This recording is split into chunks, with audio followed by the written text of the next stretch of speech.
je veux faire de toutes mes forces, être à la hauteur de cette tâche, relever les défis qui se posent.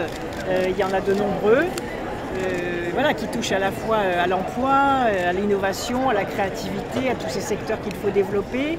La crise peut devenir une chance si on est capable de transformer le pays en saisissant toutes ces opportunités-là. Ce qui est de bon augure, c'est d'avoir affaire à Madame Royal, qui est une bonne connaisseuse des questions environnementales, donc un interlocuteur avec qui on peut discuter des questions de fond.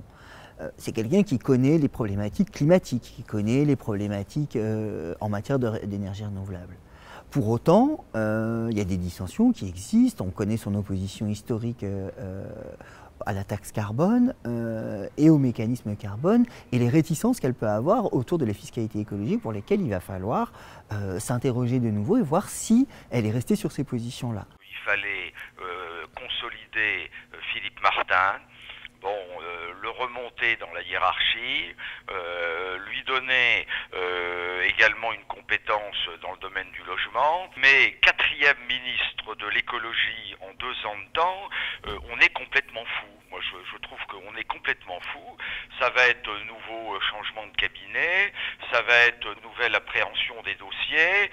On a à peine le temps de commencer à se familiariser avec un interlocuteur que l'interlocuteur s'en va. Le retour de l'énergie dans ce ministère, c'était une bataille entre M. Montebourg et M. Martin, avec évidemment un avantage majeur à M. Montebourg en termes de poids politique. Là, l'énergie échappe à Arnaud Montebourg, ce qui est quand même quelque chose de très important quand on sait le prisme très pro-nucléaire et pro-gaz de schiste de M. Montebourg.